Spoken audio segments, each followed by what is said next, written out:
12 actors Hollywood secretly hates, but we still love them. Hollywood loves a redemption arc, until it doesn't. Some stars went from A-list royalty to Hollywood's blacklist, but fans, we just won't let them go. From set meltdowns to legendary comebacks, here are 12 actors Tinseltown quietly hates, but we can't stop loving. We rank them by one thing: how much Hollywood fame they lost versus how much fan love they kept. And trust me, you're gonna want to see who takes the number 1 spot. Number 12, Shia LaBeouf. Disney's quirky golden boy, Shia LaBeouf seemed unstoppable. Holes in 2003 made him a teen hero. Transformers 2007 through 2011 made him an A-lister. And then he went full Shia. The troubles started with public drunken incidents, plagiarism accusations for his short film, and that infamous "I am not famous anymore" paper bag stunt at a Berlin premiere. On set, co-stars have praised his intensity. Fury director David Ayer called him fearless, but also flagged erratic behavior. Hollywood cooled on him fast. Big studios stopped calling, and when they did, like with Indiana Jones and the Kingdom of the Crystal Skull, Shia publicly trashed the films afterwards, burning bridges. Why we still love him? Because when he's on, he's magnetic. Honey Boy in 2019, his semi-autobiographical drama, was raw, heartbreaking, and brilliant. The Peanut Butter Falcon in 2019 showed a softer human side that critics adored. He might be chaos incarnate, but he's our chaos. Number 11, Bruce Willis, late career edition. Bruce Willis will forever be John McClane, but somewhere after the mid-2010s, his career changed.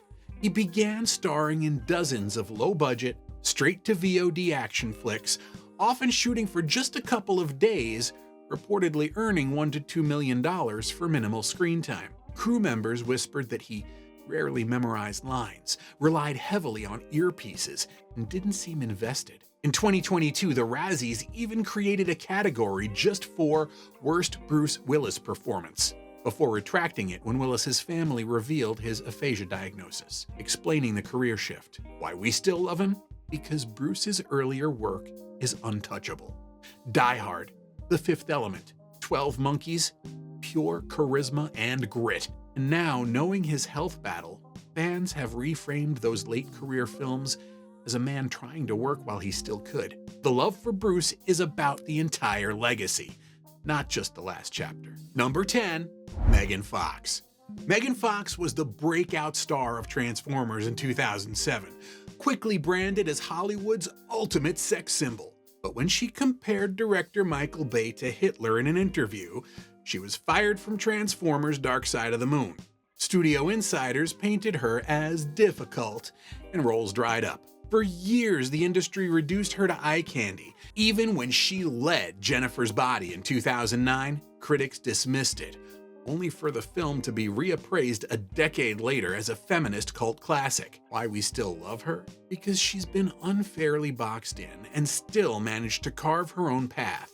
She's witty, self-aware, and Jennifer's Body now gets the love it always deserved. Plus, in interviews, she's brutally honest about Hollywood's hypocrisy, which only makes fans root for her harder. Number 9, Mel Gibson. In the 80s and 90s, Mel Gibson was untouchable. Mad Max, Lethal Weapon, Braveheart, equal parts action hero and prestige filmmaker. Then came the scandals.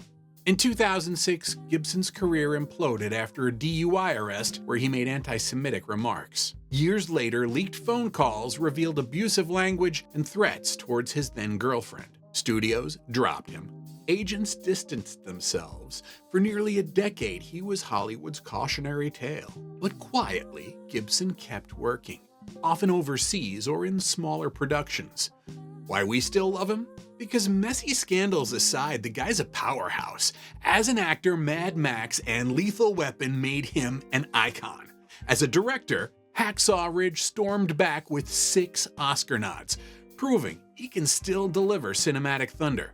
Love him or hate him, Gibson's talent behind and in front of the camera keeps him impossible to write off.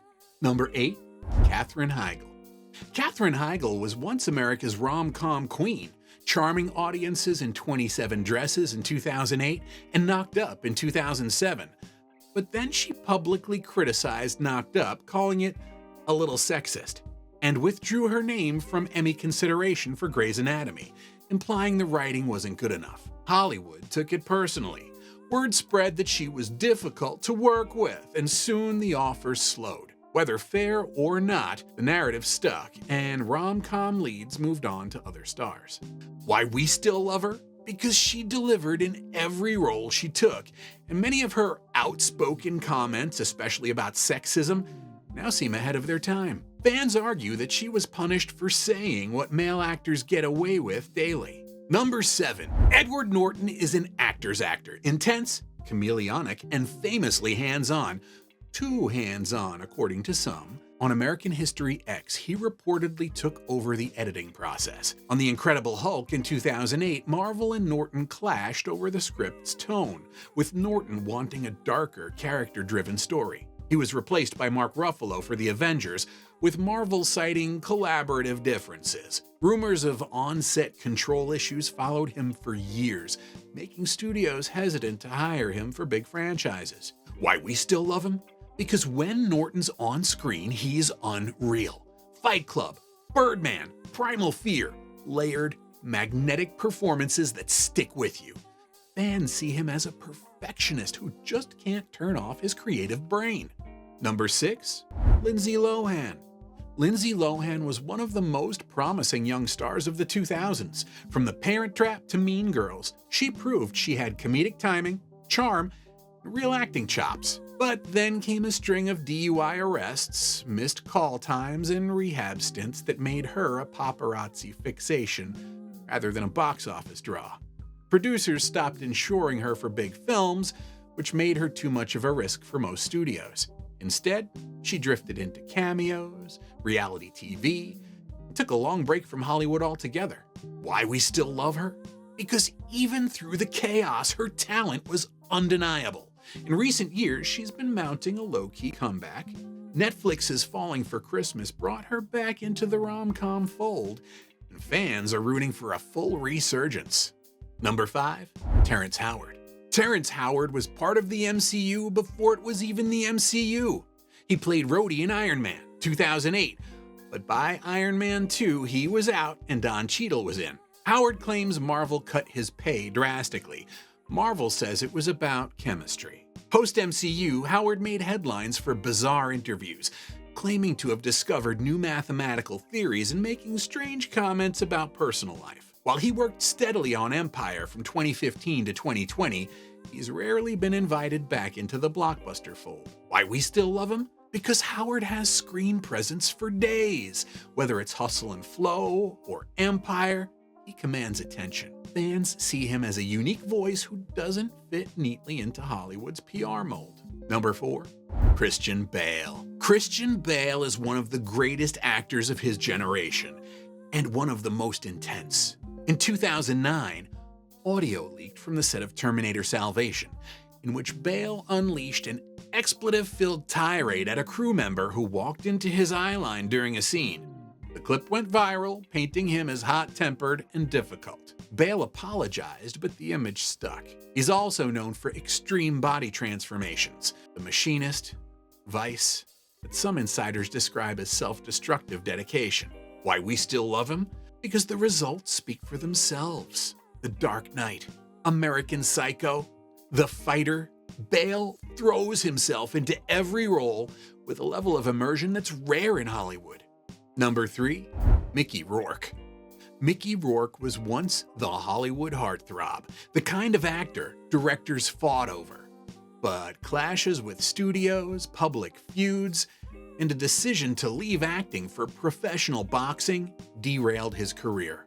When he returned, years of fighting had altered his appearance and marketability. Yet, in 2008, he staged one of the greatest comebacks in film history with The Wrestler. The role earned him an Oscar nomination and reminded the world why he was once considered a generational talent. Why we still love him? Because Rourke's rough edges make him real. He's a survivor in an industry that loves to chew people up and the wrestler felt like his own story told through fiction. Number 2. Winona Ryder. Winona Ryder was the quirky indie darling of the late 80s and 90s.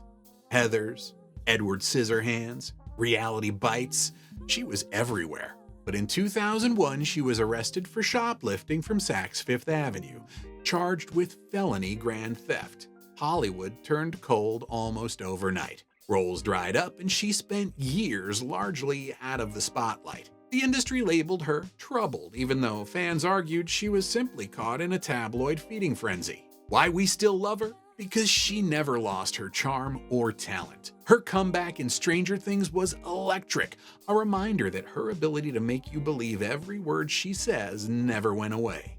Number 1. Johnny Depp. Johnny Depp was once one of the most bankable stars on earth. Pirates of the Caribbean, Edward Scissorhands, Sweeney Todd. His career was a mix of eccentric choices and box office gold. But his legal battles with Amber Heard, combined with lawsuits against his former managers, turned him into a divisive figure. Studios backed away, with Disney quietly moving on from him with the Pirates franchise. While some industry insiders view him as too risky, his fan base remains ferociously loyal. Rallies, petitions, and social media campaigns kept his name in the headlines throughout the trial. Why we still love him? Because Depp is movie magic. One minute he's a rum-soaked pirate, the next a scissor-handed loner, then a deranged chocolatier. You never know what you're getting, but it's always unforgettable. His fan base is split down the middle. Some treat him like rock star royalty, others think Hollywood's ghosting him makes sense. Either way, Depp's cultural footprint is massive. Number 1 feels like the only place he belongs. We promised 10 but snuck in 12 because come on, how could we leave these ones out? Now your turn. Which actor got the rawest deal from Hollywood? And who maybe deserved the cold shoulder? Sound off in the comments, defend your faves, roast your villains. Let's see those hot takes. Hollywood might be done with them, but we're not, because talent, charisma, and a little chaos, that's why we buy the ticket in the first place. Flawed? Sure. Forgotten? Not a chance. Not in our hearts.